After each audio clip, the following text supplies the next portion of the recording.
엄마, 오늘 저녁에 장모님이 오시기로 했는데 집 청소랑 식사 준비까지 다 해야 해서 약속 좀 미뤄주시면 안 될까요? 뭐라고? 사돈이 오신다고? 네, 그래도 식사 대접은 해드려야 할 것 같아요. 집도 좀 깔끔하게 청소 좀 하고요. 그럼 너네들이 하면 되겠니? 내가 약속까지 취소해야 될 일이니? 어머님, 아시잖아요. 저희가 하는 것보단 어머니가 해주시는 게 더 깔끔하기도 하고 음식도 맛있고요. 장모님 오시는데 왜 내가 치우고 내가 대접하니? 그 정도는 너희가 해야 할 일 아니니? 마치 식모 부리듯이 요청을 하는구나. 어머니, 그게 아니라 며느라, 나도 내 인생이 있어. 나도 친구도 만나고 취미 생활도 하고 싶다고. 하지만 어머님, 수아는요? 수아는 할머니가 필요해요. 수아에게는 부모가 더 필요해. 주말에도 너희는 각자 할 일 한다며 나한테만 수아를 맡기잖아. 이게 정상이니? 어머니, 저희가 그냥 부탁드리는 건 아니잖아요. 저희도 저희 일이 있어 바빠서 그런 건데 이해 좀 해주세요. 이해? 이해라면 그동안 차고 넘칠 만큼 이해해줬다. 나도 내 삶이 있다. 내 약속도 너네 약속만큼이나 중요하고, 내 삶도 너네 삶만큼이나 중요하다는 걸 너네는 왜 모르는 거니? 예정대로 나는 약속 다녀올 테니 집이 더러운 것 같으면 사돈 모시고 나가서 밥 먹고 오던지 해라. 이번 사연의 주인공은 67세 하윤숙 씨입니다. 서울 강서구의 한적한 아파트에서 홀로 살고 있는 윤숙 씨는 여느 때처럼 베란다 화분에 물을 주고 있었습니다. 윤숙 씨는 허리를 펴며 한숨을 내쉬었습니다. 창밖으로 보이는 햇살이 그녀의 주름진 얼굴을 비추고 있었습니다. 그 주름 하나하나는 그녀의 파란만장했던 인생을 고스란히 담고 있었죠. 윤숙 씨의 삶은 결코 순탄치 않았습니다.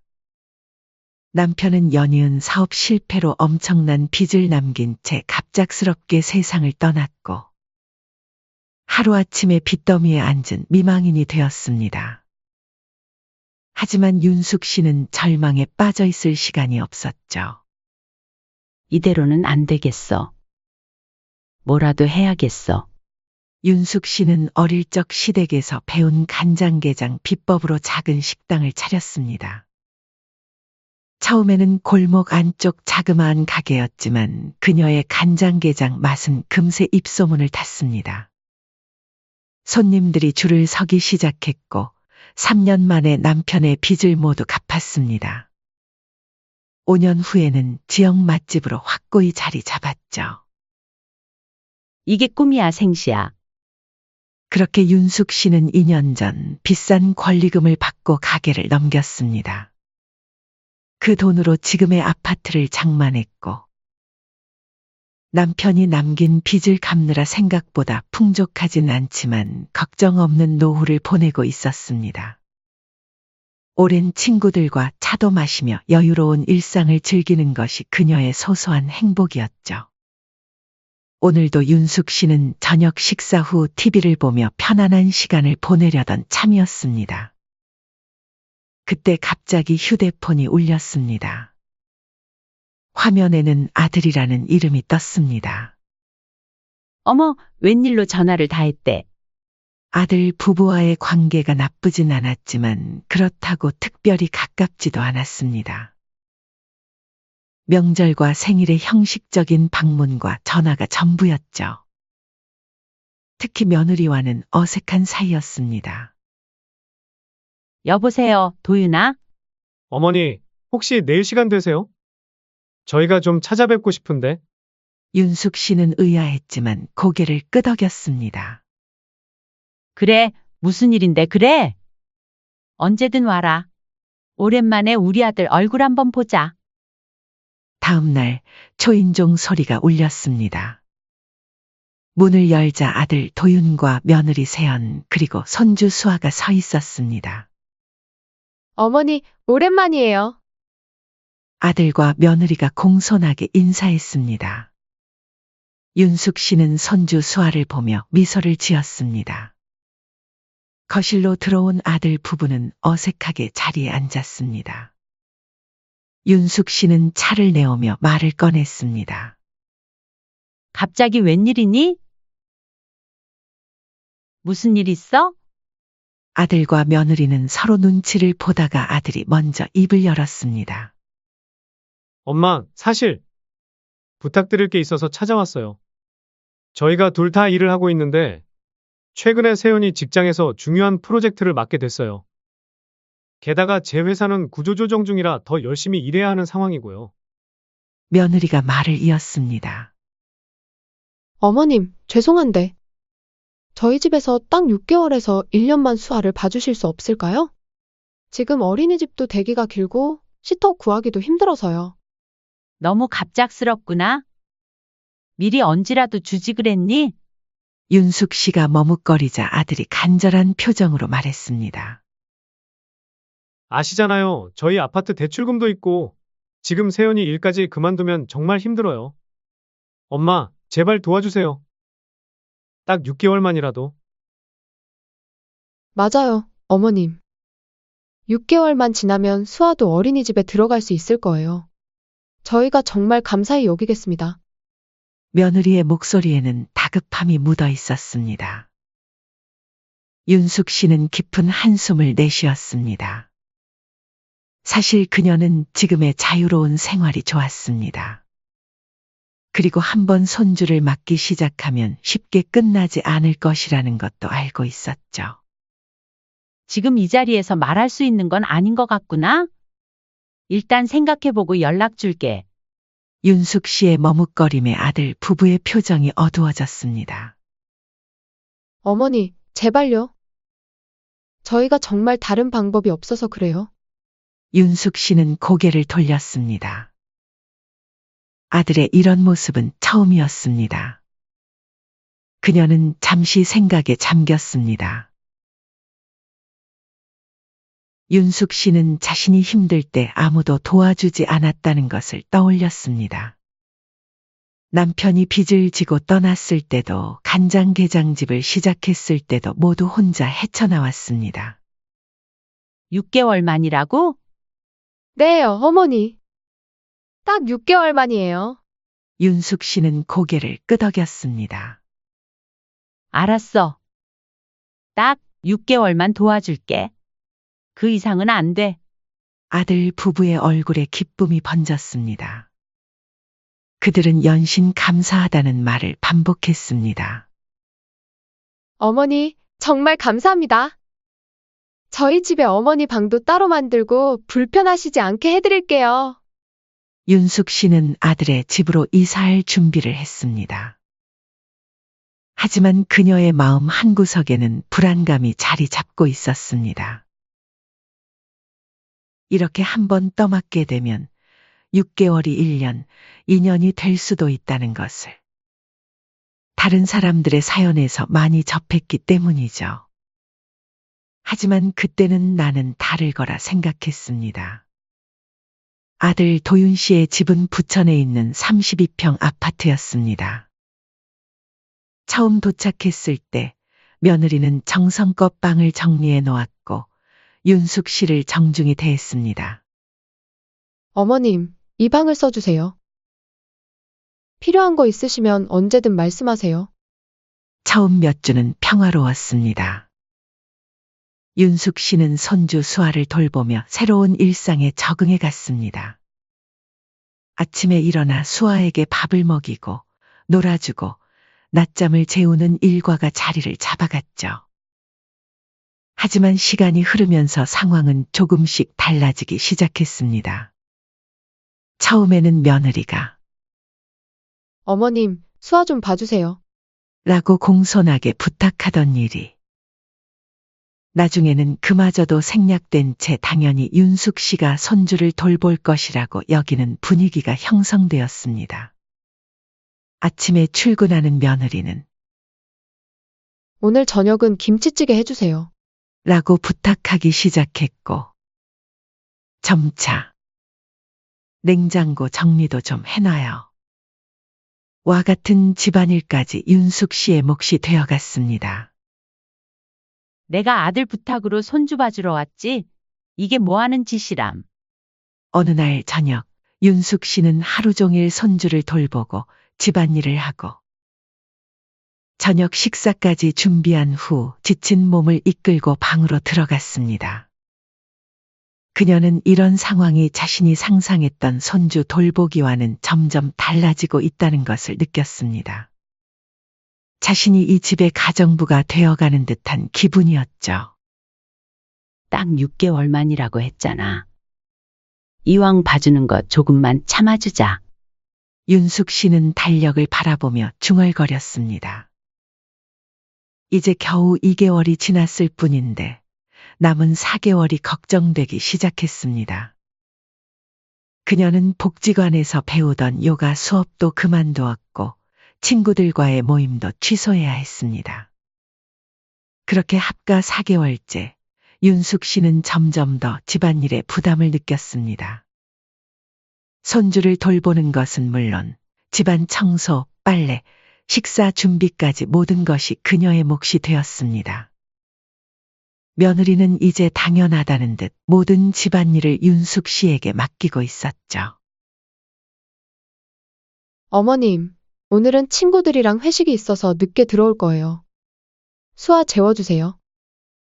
며느리는 말도 없이 늦게 귀가하는 날이 잦아졌고 아들은 바쁘다는 핑계로 주말에도 손주를 돌보지 않았습니다. 윤숙 씨는 점점 자신이 이 가정의 무급가사도우미가 되어가는 느낌을 받았습니다. 이건 아니지. 윤숙 씨의 마음속에는 서서히 분노가 쌓이기 시작했습니다. 처음에 약속은 온데간데없고 그녀는 그저 편리하게 이용당하고 있다는 생각이 점점 머릿속을 채우기 시작했습니다. 그렇게 5개월이 흐른 어느 날 아침, 윤숙 씨는 여느 때처럼 수아의 아침 식사를 준비하고 있었습니다. 준비를 다 하고 빨래를 개고 있는데 준비를 마친 며느리가 화장실에서 나왔습니다. 어머님, 수건 좀 개어주세요. 걸어놓은 것들이 너무 많아서요. 윤숙 씨는 잠시 손을 멈추고 며느리를 바라보았습니다. 며느리의 말투에는 더 이상 부탁의 어조가 없었습니다. 마치 당연한 듯 지시하는 말투였죠. 며느리는 출근 준비를 마치고 현관으로 향했습니다. 어머님, 수아 기저귀 좀 갈아주실래요? 아, 그리고 오늘 저녁에는 미역국 끓여주세요. 오늘따라 먹고 싶네요. 문이 닫히고 윤숙 씨는 한숨을 내쉬었습니다. 윤숙 씨는 중얼거렸습니다. 처음 약속했던 6개월이 거의 다 되어가고 있었지만 아들 부부는 더 이상 그 약속에 대해 언급하지 않았습니다. 오히려 윤숙 씨가 영원히 여기 있을 것처럼 행동하고 있었죠. 그날 저녁 윤숙 씨는 아들에게 물었습니다. 도윤아, 우리가 약속한 6개월이 다 되어 가는데 수아 어린이집은 알아봤니? 아들은 핸드폰에서 눈을 떼지 않은 채 대답했습니다. 아, 네. 알아보고 있어요. 근데 엄마, 조금만 더 있어 주시면 안 될까요? 세연이가 지금 승진을 앞두고 있어서. 그리고 할머니 손에 자란 애들이 예의도 바르다잖아요. 윤숙 씨는 국자를 내려놓았습니다. 그녀의 얼굴에 실망감이 서렸습니다. 아니, 그렇게는 안 돼. 지금도 1~2달만 참으면 된다는 생각으로 참고 있는데 더 이상은 안 된다. 나는 약속대로 할 거니까 더 이상 바라지는 말거라. 에이, 엄마도 참 그래도 손주 보고 있으면 좋지 않아요? 혼자 지내시는 것보다 낫죠? 아들이라고 하나 있는데 엄마 속도 모르고 잘도 말하는구나. 일단, 알겠어요. 엄마 대신 좀만 더 생각해 주세요. 다음 날 오후 윤숙 씨가 손주를 재우고 있을 때 갑자기 현관문이 열렸습니다. 며느리의 목소리가 들렸습니다. 어머님, 계세요? 윤숙 씨는 조용히 손주 방에서 나와 거실로 향했습니다. 거기에는 며느리와 안사돈이 서 있었습니다. 어머, 사돈 무슨 일이세요? 안사돈은 환한 미소로 답했습니다. 손주 보고 싶어서 왔지요. 우리 새언니 맨날 사돈 덕분에 편하게 직장 다닌다고 자랑하더라고요. 며느리가 부엌으로 향하며 말했습니다. 어머님, 저희 어머니 차 좀 준비해 주시겠어요? 저는 잠깐 수화방 가볼게요. 윤숙 씨는 잠시 망설였지만 사돈 앞에서 언쟁하고 싶지 않아 묵묵히 부엌으로 향했습니다. 차를 준비하는 동안 며느리가 다시 거실로 나와 말했습니다. 어머님, 저희 어머니 드실 간식도 좀 준비해 주실래요? 냉장고에 과일도 있고 어제 사온 케이크도 있어요. 조금씩 부려먹는 며느리 때문에 윤숙 씨는 차라리 내가 나가자 싶어 약속이 있다고 둘러댄 뒤에 집 앞 카페에 앉아있다 들어갔습니다. 나, 요 앞에 갑자기 약속이 있어서 잠시 다녀오마. 사돈도 편히 쉬다가 가세요. 그러던 어느 날 윤숙 씨는 오랜만에 친구들과 만나기로 약속을 잡았습니다. 평소 요가를 함께 하던 친구들과 점심을 먹기로 한 것이었죠. 그녀는 아침부터 기분이 좋았습니다. 오랜만에 자신만의 시간을 가질 수 있다는 생각에 설레었죠. 어머님, 기분 좋아 보이시네요? 오늘 어디 가세요? 아침 식사 준비를 하던 윤숙 씨에게 며느리가 물었습니다. 응, 옛날 친구들 만나기로 했어. 아, 그러세요? 언제 돌아오실 거예요? 윤숙 씨는 며느리의 표정이 미심쩍다는 것을 느꼈습니다. 저녁 전에는 돌아올 거야. 왜? 그때 아들이 거실에서 말했습니다. 엄마, 오늘 저녁에 장모님이 오시기로 했는데 집 청소랑 식사 준비까지 다 해야 해서 약속 좀 미뤄주시면 안 될까요? 윤숙 씨는 놀라서 아들을 바라보았습니다. 뭐라고? 사돈이 오신다고? 네, 그래도 식사 대접은 해드려야 할 것 같아요. 집도 좀 깔끔하게 청소 좀 하고요. 그럼 너네들이 하면 되겠니? 내가 약속까지 취소해야 될 일이니? 며느리가 말을 이었습니다. 어머님, 아시잖아요. 저희가 하는 것보단 어머니가 해주시는 게 더 깔끔하기도 하고 음식도 맛있고요. 윤숙 씨는 자리에서 일어났습니다. 그녀의 얼굴이 붉게 달아올랐습니다. 장모님 오시는데 왜 내가 치우고 내가 대접하니? 그 정도는 너희가 해야 할 일 아니니? 마치 식모 부리듯이 요청을 하는구나. 아들과 며느리는 놀란 표정으로 윤숙 씨를 바라보았습니다. 어머니, 그게 아니라 들어봐, 도윤아. 난 손주 돌봐주기로 한 약속으로 여기 왔어. 그런데 봐라, 집안일도 도와주고 밥도 해주고. 이게 다 뭐니? 너희가 해야 할 일을 왜 내가 다 해야 하니? 윤숙 씨의 목소리가 떨렸습니다. 그동안 쌓아두었던 불만이 한꺼번에 터져나왔습니다. 어머니, 저희가 일하느라 바빠서 그래요. 어머님께 너무 의지하는 것 같아 미안해요. 하지만 정말 도움이 필요해요. 며느리의 말에 윤숙 씨는 깊은 한숨을 내쉬었습니다. 세연아, 나도 내 인생이 있어. 나도 친구도 만나고 취미 생활도 하고 싶다고. 이렇게 너희 생활에 매여 있을 순 없어. 하지만 어머님, 수아는요? 수아는 할머니가 필요해요. 윤숙 씨는 천천히 고개를 저었습니다. 수아에게는 부모가 더 필요해. 주말에도 너희는 각자 할 일 한다며 나한테만 수아를 맡기잖아. 이게 정상이니? 방 안에 무거운 침묵이 흘렀습니다. 아들이 조심스럽게 입을 열었습니다. 어머니, 저희가 잘못했어요. 너무 어머니께 의지했나 봐요. 하지만 지금 당장은 어머니의 도움이 정말 필요해요. 제발 이번 주말만이라도 도와주세요.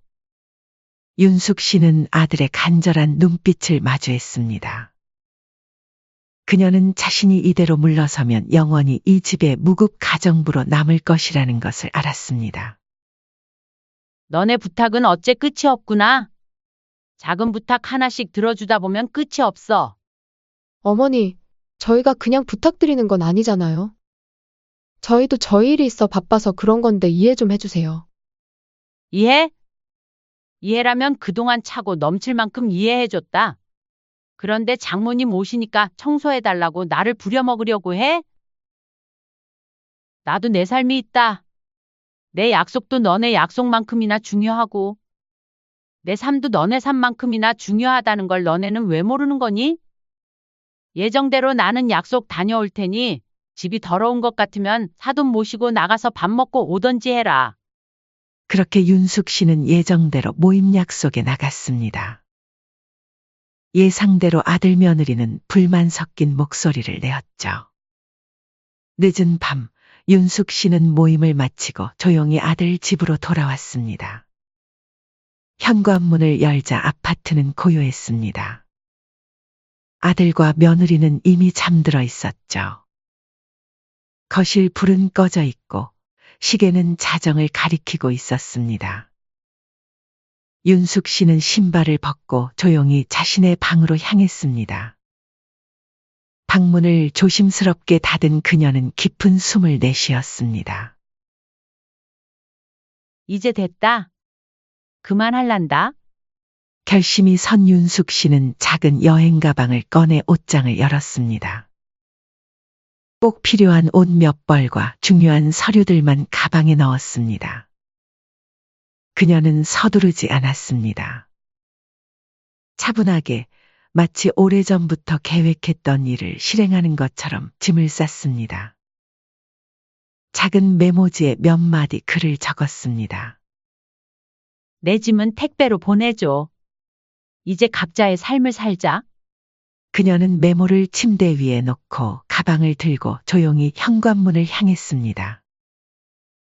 신발을 신으며 문을 조심스럽게 열었습니다. 마지막으로 한 번 뒤돌아보았지만 아무런 미련은 없었습니다. 아파트 단지를 빠져나와 윤숙 씨는 택시를 불렀습니다. 차가운 가을바람이 그녀의 얼굴을 스쳤습니다. 어디로 모실까요? 운전사의 물음에 윤숙 씨는 자신의 아파트 주소를 말했습니다. 차창 밖으로 흘러가는 도시의 불빛들을 바라보며 그녀는 이상하게도 편안함을 느꼈습니다.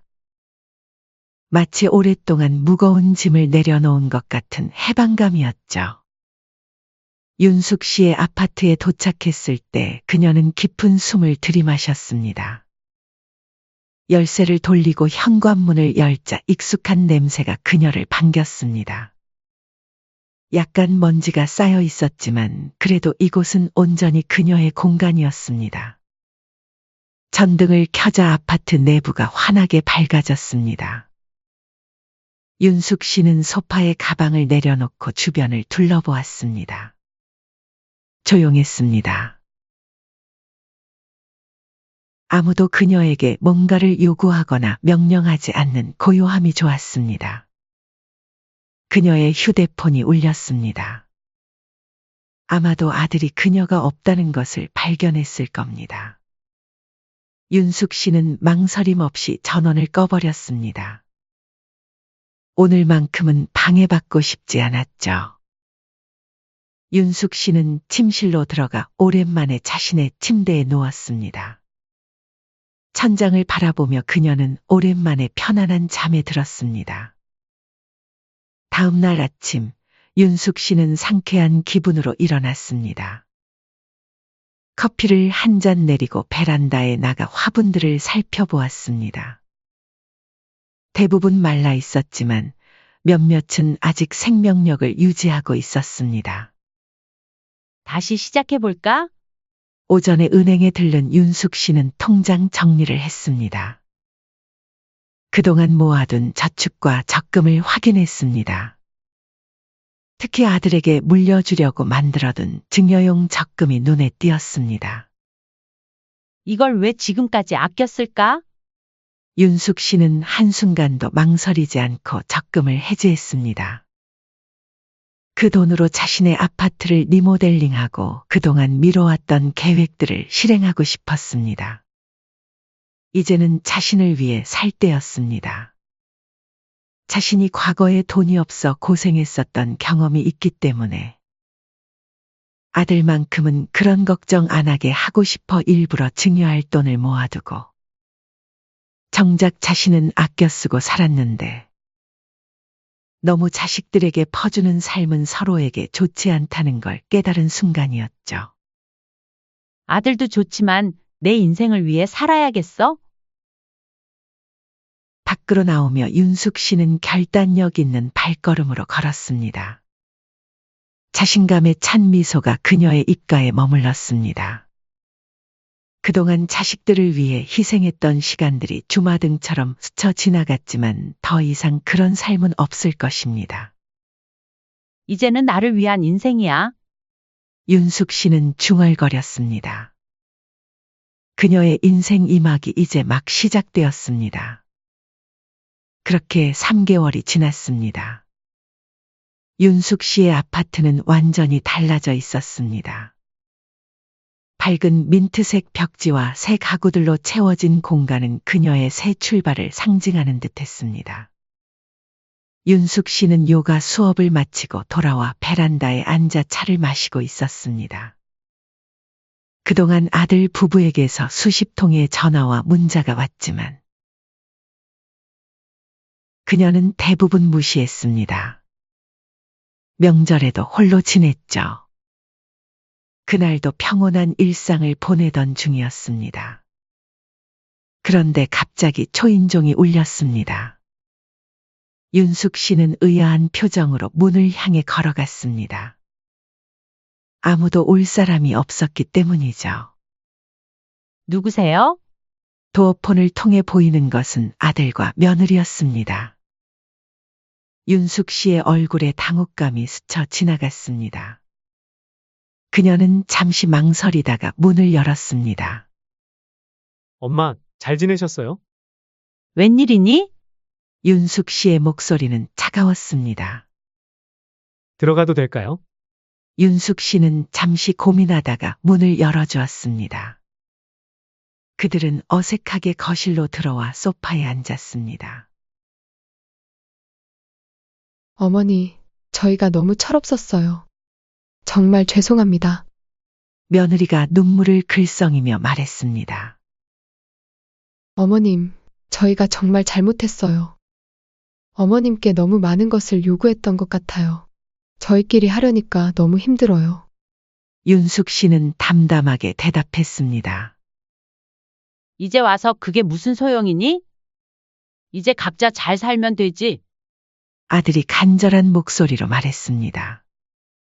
엄마, 다시 같이 살 수 없을까요? 수아가 할머니를 많이 찾아요. 윤숙 씨는 차가운 시선으로 아들을 바라보았습니다. 왜? 수아 돌봐줄 사람이 없어서 그래? 아니면 집안일 해줄 사람이 필요해서? 너네들도 나이가 찰 만큼 찾는데 부모한테 그만 의지해야 하지 않겠니? 아들과 며느리는 말을 잇지 못했습니다. 윤숙 씨는 비웃음을 지었습니다. 너희 둘 다 내가 없으니까 얼마나 힘든지 이제야 알겠구나. 이제는 당연한 게 아니란 걸 알았겠지? 며느리가 흐느끼며 말했습니다. 정말 죄송해요, 어머님. 저희가 너무 이기적이었어요. 수아도 키우고 집안일도 하면서 직장 다니려니 정말 너무 힘들어요. 윤숙 씨는 한숨을 내쉬었습니다. 그게 바로 내가 느꼈던 거야. 하지만 너희는 그걸 당연하게 여겼지?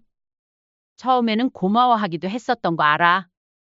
하지만 나중에는 고마워하지도 않았잖니? 잠시 침묵이 흐른 후 아들이 조심스럽게 말을 꺼냈습니다. 엄마, 저희가 잘못했어요. 제발 한 번만 더 기회를 주세요. 윤숙 씨는 단호하게 고개를 저었습니다. 아니, 이제 다시는 너희와 살지 않을 거야. 나도 내 인생이 있어. 지금 이렇게 사는 게 좋아. 며느리가 말했습니다. 어머님, 그럼 저희 집에 오지 않으셔도 돼요. 그냥 가끔 연락이라도 할 수 있게 해주세요. 수아가 정말 할머니를 보고 싶어요. 윤숙 씨는 잠시 생각에 잠겼습니다. 그녀는 소파에서 일어나 리모델링한 아파트를 둘러보았습니다. 그리고 다시 아들 부부를 바라보았습니다.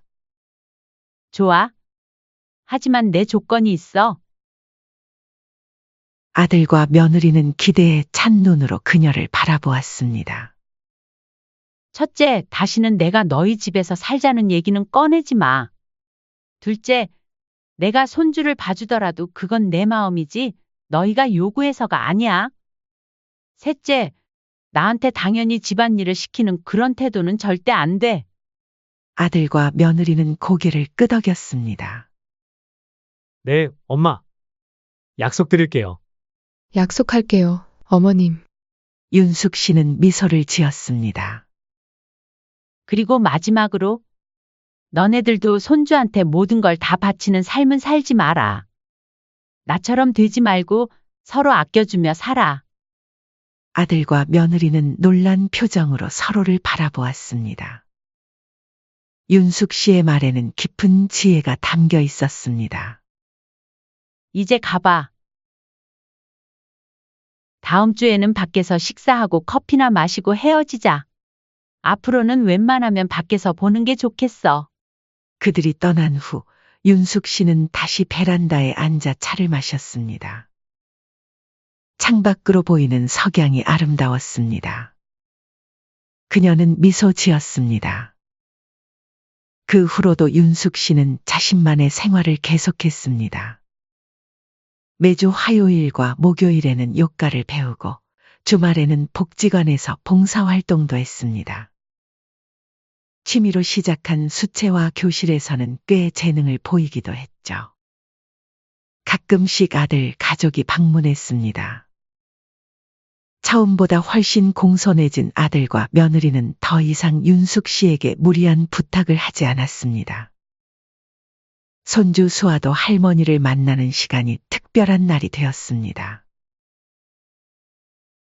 중요한 것은 윤숙 씨가 그 관계의 주도권을 쥐고 있다는 점이었습니다. 그녀는 더 이상 누군가의 편의를 위해 자신의 삶을 희생하지 않았습니다. 스스로 원할 때 원하는 만큼만 도와주었죠. 오면 반갑고 가면 더 고마워. 이것이 윤숙 씨의 철칙이 되었습니다. 그녀는 이제 자신을 위한 삶을 살았고 그 모습은 오히려 아들 부부에게 큰 교훈이 되었습니다. 봄이 오면 윤숙 씨의 베란다는 꽃으로 가득 찼습니다. 그녀는 친구들과 차를 마시며 웃음꽃을 피웠고 며느리가 직장 문제로 고민할 때는 현명한 조언도 아끼지 않았습니다. 하지만 모든 것에는 적절한 거리가 있었습니다. 진정한 가족이란 가까이 사는 게 아니라 서로를 존중할 줄 아는 것. 이라는 깨달음. 윤숙 씨는 이 교훈을 몸소 실천하며 자신의 인생 2막을 당당하게 살아가고 있었습니다.